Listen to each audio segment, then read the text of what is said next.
Mais uma vez, bem-vindo ao nosso programa de formação de liderança jovem. Nesse vídeo vamos falar aí sobre alguns dilemas da juventude, como aconselhar os jovens sobre as questões de ordem sexual. Nós vamos falar sobre alguns tópicos, falar, por exemplo, sobre masturbação, que é uma área muito importante a ser tratada com a juventude, falar sobre pornografia e sobre fornicação, que é a questão do sexo antes do casamento. Eu sei que são questões delicadas, mas é preciso que você realmente entenda esses dilemas para que possa realmente ser desenvolvido programas de aconselhamento. Não são temas fáceis para serem tratados, não quero aqui exaurir o tema com essa aula, mas instigar você a se aprofundar nessas questões, porque tenha certeza absoluta que mais cedo ou mais tarde vai chegar o momento, se não tiver já chegado, em que seus liderados vão querer se aconselhar com você sobre essas questões, né? Os problemas de ordem sexual, os hormônios sexuais. Vamos começar falando de um assunto que causa muitos questionamentos, principalmente no meio dos adolescentes, né? Nessa fase onde eles estão aí formando a sua identidade, onde os hormônios estão à flor da pele.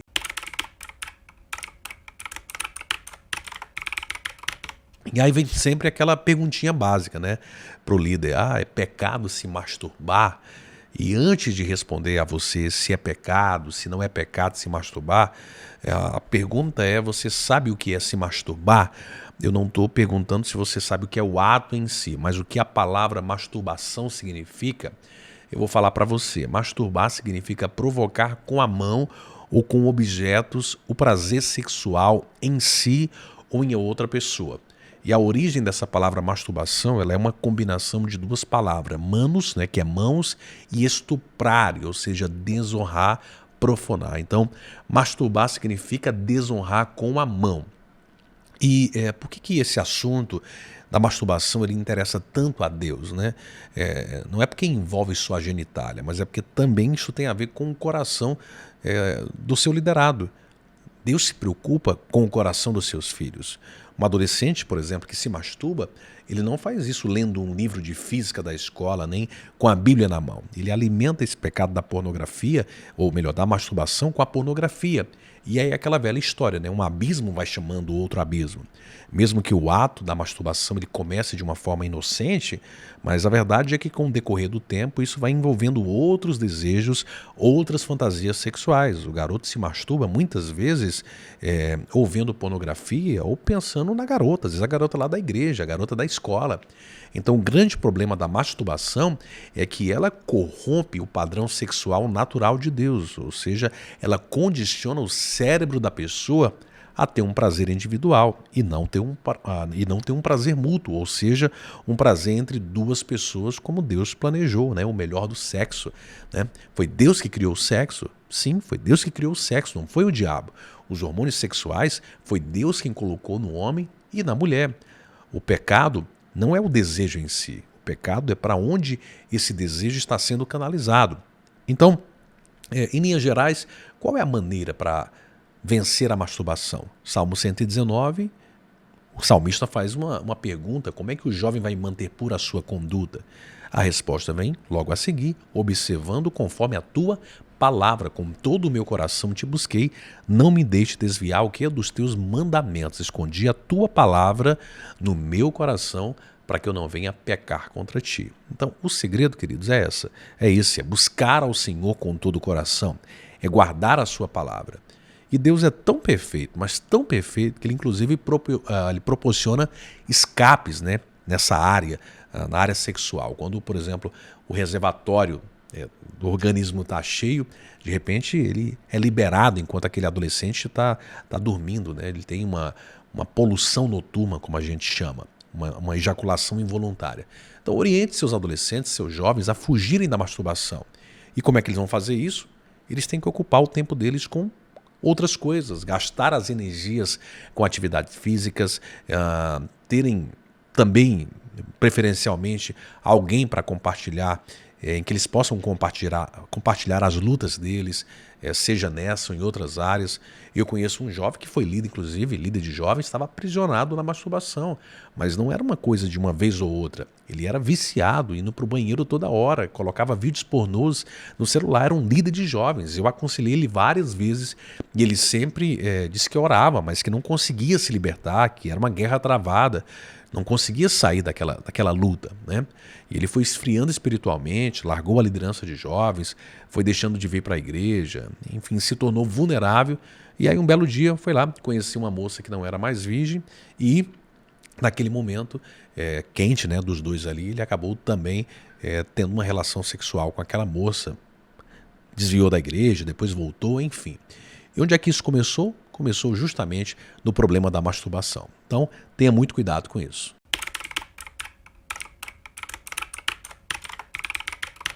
Outro problema que eu quero tratar com você é sobre essa questão da pornografia. É um problema muito sério no meio da juventude cristã. Antigamente, a pessoa, para alugar um filme pornô numa locadora, tinha uma sessão reservada lá atrás. Quem gostava daquilo ia lá, não ficava às claras, né? Mas isso mudou, né? Você também ia numa banca de revista, as revistas pornográficas ficavam escondidas, só quem tivesse 18 anos acima é que podiam comprar. Mas hoje o apelo pornográfico ele é muito forte. Todo mundo tem acesso a um conteúdo pornográfico, querendo ou não, inclusive crianças. Você liga a TV hoje, aberta, a TV aberta, você acessa a internet, o pornô está lá, explícito. Isso sem falar, obviamente, nas redes sociais, né? No WhatsApp, que toda hora chega aí um conteúdo pornográfico e isso passa de mão em mão, chega para os nossos adolescentes, para os nossos jovens, seja uma foto, seja um vídeo pornô. Isso é muito sério, gente. E tem mais. A indústria pornográfica é uma das indústrias que mais cresce no mundo. Cerca de 12% dos sites que existem na internet, segundo pesquisas, são sites pornográficos. E a média de idade para um primeiro contato com essa questão da pornografia online, sabe quantos anos é? 11 anos de idade. Eu li uma matéria certa vez que dizia que está comprovado que o vício na pornografia pode inclusive provocar obsessão e destruir relacionamentos, destruir amizades, empregos. Essa pesquisa, ela dizia que os cientistas estudaram o cérebro de pessoas que consomem muito conteúdo pornográfico e esses cientistas eles descobriram que o cérebro de quem consome pornografia ele funciona exatamente da mesma forma que o cérebro de uma pessoa que é viciada em drogas, por exemplo. E qual é a má notícia? É que, lamentavelmente, muitos jovens, muitos adolescentes cristãos têm sido afetados pela questão da pornografia. O diabo tem usado essa artimanha, essa armadilha para acabar com famílias. Outras pesquisas, por exemplo, mostram que aproximadamente 60% dos adolescentes e jovens cristãos têm contato direto e frequenta sites pornográficos, né? Agora sim, a pornografia ela não está só no filme, não está só na internet. Pensa comigo, quando uma moça da igreja se comporta de uma forma que ela provoque o desejo do homem, ela também está provocando pornografia. Está produzindo pornografia, melhor dizendo. A menina que vai na igreja lá de saia longa, manga comprida, ela pode estar, por exemplo, insinuando pornografia na forma que ela está andando, olhando para os jovens. O rapaz também chega na igreja, às vezes todo arrumadinho, chega lá com a Bíblia debaixo do braço, mas esse rapaz também pode estar consumindo pornografia. Por quê? Porque o coração dele está cheio de luxúria. Isso é um problema muito sério. E aí, meus queridos, a Bíblia é muito clara quando adverte a juventude a não amar o mundo nem o que no mundo há. Tem que fugir de toda a concupiscência da carne, da concupiscência dos olhos, da soberba da vida. Tem que renunciar ao mundo. Não sou eu que estou dizendo isso. Quem está dizendo isso é a Bíblia. E os nossos adolescentes, os nossos jovens, eles precisam entender que é necessário, é preciso viver uma vida de santidade para ter uma vida vitoriosa, né? Eu, como já disse em outras aulas, eu tenho 41 anos, mas a minha vida inteira foi na igreja. Eu não sei o que é conhecer o mundo. Mas por quê? Porque eu tive uma base sólida de fé. Meu maior medo era desagradar, sempre foi desagradar o coração do meu Deus. Então eu sempre procurei me guardar. A única mulher que eu conheci sexualmente falando, por exemplo, foi minha esposa. Eu fiz um compromisso com Deus de que eu me casaria virgem. Eu me casei com 29 anos de idade e me casei virgem. Tive minhas namoradas, obviamente, mas eu fiz uma aliança com Deus de me guardar sexualmente para minha esposa. Tá? Não estou aqui querendo dizer que eu sou melhor do que ninguém, mas hoje, quando eu palestro para os jovens, eu uso meu testemunho pessoal para dizer para os jovens que é possível sim viver em santidade, é possível segurar a barra, tá? Então, é um assunto de extrema importância.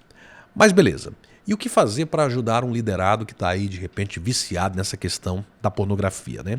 Dependendo do caso, tem que ter uma ajuda de um profissional, de um terapeuta cristão ou de um psicólogo. Falei para você desse problema do líder, né, que estava na pornografia. Se for um caso muito avançado, é melhor você reconhecer que você não dá conta de lidar com esse problema. Aí você ouve lá seu liderado, depois de você ouvir ele, convença ele de que ele precisa da ajuda de um profissional para se libertar dessa situação, né, ser ajudado. A pornografia, em alguns casos, ela pode se tornar um vício como qualquer outro, como eu disse. Imagina, por exemplo, uma pessoa viciada em beber, em usar drogas, em cigarro. A pessoa, ela não consegue se libertar só com boa vontade. Ela precisa de ajuda, né, de um tratamento. Então, assim, dependendo do caso, esse problema tem que ser levado para um profissional, tá? Então, oriente o seu liderado diante dessas situações, primeiramente a fazer uma confissão sincera do seu problema a Deus, que ele precisa mudar. E o primeiro passo é esse, é a confissão. Só que além da confissão, ele vai precisar praticar uma disciplina pessoal. Ele vai ter que fugir dos sites pornográficos, se for preciso ficar longe do celular, longe do computador por alguns dias. No começo, a gente sabe que pode parecer ser difícil, mas com o tempo ele vai se habituando com isso. E tem que praticar uma vida de oração, uma vida de leitura da palavra de Deus. E você, como líder, você tem que estar perto dele, você tem que encher esse adolescente, esse jovem de atividades, colocar ele para te auxiliar com os trabalhos da juventude, os trabalhos da igreja. Tem que preencher o tempo dele e a cabeça dele. Você já ouviu aquela expressão, cabeça vazia é a oficina do diabo? Pois é. Sem falar também que tem uma guerra travada aí no campo espiritual, né? A Bíblia diz que a carne o tempo inteiro milita contra o espírito e o espírito milita contra a carne. E certa vez eu li uma história de um senhor que tinha 2 cachorros. Era um cachorro branco e um cachorro preto. E ele colocava as pessoas para apostar, né, nesses cachorros, só que também ele sempre apostava. E os cachorros brigavam, né? Então quem apostasse no cachorro que ganhasse a luta, obviamente levava o dinheiro. Só que o dono dos cachorros também, como eu disse, apostava e ele sempre sabia quem é que ia ganhar aquela luta, né? O tempo foi passando, e um dia um curioso, né, um jovem chegou na casa dele e perguntou que mágica era aquela, como é que ele nunca errava, como é que ele sabia sempre quem era o cachorro que ia ganhar ou perder. E aí ele abriu o jogo, ele disse, olha, é simples, no dia que eu quero que o cachorro branco ganhe a luta, então eu deixo o preto sem comer uma semana inteira. Eu alimento bem o branco e deixo o preto com fome, né? No dia da luta, obviamente, aquele que tiver mais forte é quem vai ganhar. Agora, se eu quiser que o preto ganhe, eu faço o contrário. Eu alimento o preto e eu deixo o branco com fome. E aí, pegando essa ideia, na vida espiritual é do mesmo jeito. Se o seu adolescente, se o seu jovem alimenta o coração dele com pornografia, com masturbação, com pecado, a carne vai sempre ganhar.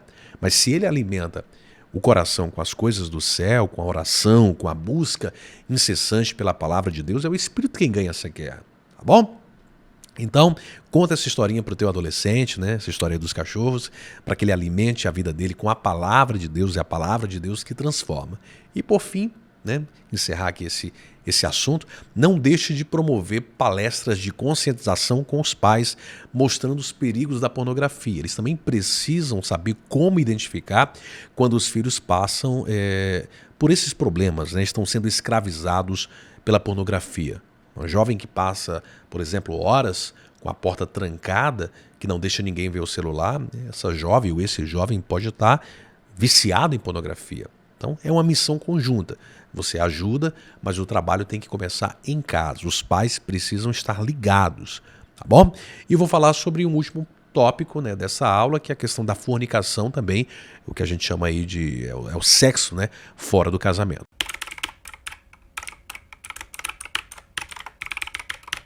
Infelizmente, a gente vive numa sociedade onde a banalização do sexo tem provocado estragos reais no comportamento da juventude. E quem domina isso? A moda, as revistas, televisão, o cinema, a internet, o rádio, a música. Eu já disse para vocês que a única mulher que eu conheci sexualmente foi a minha esposa, né? A missionária Elda, minha linda mulher. Só que um jovem dizer que é virgem nos dias de hoje, meu Deus, isso vira motivo de piada.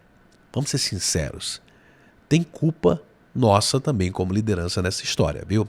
Porque a demonização do sexo e a falta de abertura para falar abertamente com a juventude sobre esse assunto, seja no âmbito familiar ou dentro das nossas igrejas, isso trouxe ao longo do tempo graves prejuízos que contribuíram para o esfriamento espiritual de muitos adolescentes, de muitos jovens, né? Foi feita inclusive uma pesquisa há alguns anos atrás com jovens cristãos, e essa pesquisa mostrou que cerca de 66% dos jovens cristãos solteiros já praticaram sexo, e que desse total aí, quase 55% o sexo ocorreu quando a pessoa estava na igreja, né? Estava lá convertido. Então, infelizmente, os jovens cristãos eles têm perdido sua virgindade cada vez mais cedo. Isso é um problema, a coisa realmente não é brincadeira. Muita gente curte por curtir, transa por transar, pega uma aqui, pega outra ali. E o que eu acho isso mais grave, gente, é que muitos pais cristãos, inclusive, estão deixando hoje o namorado vir dormir na casa da namorada, né? No mesmo quarto, inclusive. Como eu disse para você, Deus nunca foi contra o sexo. Foi Ele que nos dotou dos desejos sexuais. Só que a prática do sexo antes do casamento ela é considerada como que uma fornicação. E a Bíblia diz o quê? Que os fornicários não entrarão no reino de Deus. E aí a pergunta é, será que você ficaria feliz em saber que seus jovens podem deixar de ir para o céu por causa da fornicação? O sexo fora dos padrões bíblicos, ele pode gerar grandes problemas para a vida da pessoa, do seu jovem, adolescente e para o casamento deles. O que tem de lares que estão destruídos, casamentos indo ao fundo do poço. Por quê? Porque as pessoas saem dos princípios que Deus estabeleceu para elas. Eu sou casado, eu sei que todos os casamentos, todos os relacionamentos de uma forma geral têm suas dificuldades, tá? Mas, gente, tem que começar do jeito certo. Tem que iniciar essa parte sexual da maneira que está biblicamente correta. E como é que nós podemos ajudar nossos jovens a fugir dessa questão desse desvio comportamental nessa área sexual, da fornicação? A gente precisa começar pela Bíblia, tá? Não tem como eu dizer para você como fazer isso, como fazer aquilo, sem falar da Bíblia. E a Bíblia ela traz princípios, e quando se fala dessas questões, as questões sexuais, o princípio de Deus é claro. O casamento tem que ser com fidelidade total ao cônjuge, ou então abstinência do sexo até o casamento para o jovem que é solteiro. Não tem um jeitinho, não tem como fugir disso. A primeira coisa que o jovem precisa entender é isso. Você tem que passar a Bíblia para ele. E aí você compara a vida dos jovens que se guardaram e a vida dos jovens que não se guardaram. Todos eram chamados, né? Escolhidos por Deus. Estou falando de exemplos da Bíblia. Mas teve casos que decidiram ser fiéis e outros brincaram com o pecado. Foi o resultado, por exemplo, de José. José foi tentado, né, pela mulher de Potifar, que tentou convencer ele a ter uma noite de amor, mas ele fugiu daquilo. Foi que ele disse, jamais eu pecaria contra o meu Deus. E o que foi que Deus fez? Deus transformou José no governador do Egito. Daniel, seus amigos também não são diferentes, foram tentados de todas as formas a se contaminarem com os manjares da Babilônia. O que eles fizeram? Decidiram que não se contaminar com isso. O que ocorreu? Eles tomaram atitudes e por causa disso se tornaram presidentes, governadores, homens importantes na Babilônia. Você pega de outro lado Sansão, nazireu de Deus, separado, escolhido, o cara top foi lá, entendeu? Mas brincou com o pecado, né? Brincou com Dalila, com as questões sexuais, casou errado, se envolveu com essa prostituta. E qual foi o resultado? Perdeu a força, teve os olhos arrancados, foi servir de palhaço. Então, assim, não tem esse mais forte ou mais fraco. Todos são vulneráveis, né? Mas é preciso, sabendo disso, fugir de todo pecado e fugir de todo mal. Nós precisamos entender que a nossa vida deve ser para agradar a Deus. Uma vez eu ouvi uma frase que diz assim, não tem uma oração que resista a uma tentação.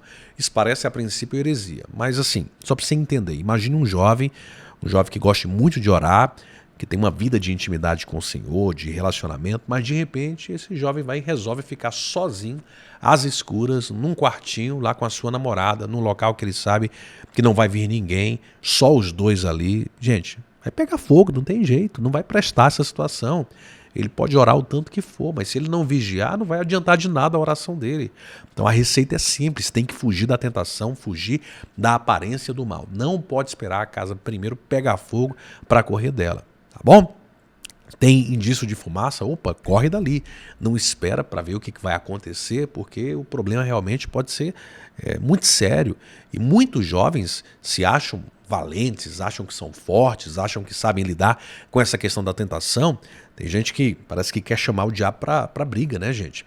Então, assim, isso é uma imaturidade, para não dizer outras coisas. Então, assim, o assunto é complexo e o que você vai fazer diante de situações de jovens que estão se prostituindo, estão fornicando?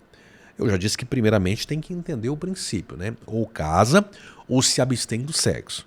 Agora, entenda o seguinte, a igreja também, como eu disse em outras aulas, é um hospital, né? Você precisa tratar essas pessoas. Nesse hospital tem problemas de ordem física, mas também tem problemas de ordem moral. E você não pode simplesmente terminar de matar alguém que já está praticamente morto, né? Morto espiritualmente falando. A igreja é um lugar de amar a Deus e de amar pessoas. A questão é que muitas vezes nós queremos, às vezes, não nos envolver com os problemas, né? Fugir disso, porque dá trabalho.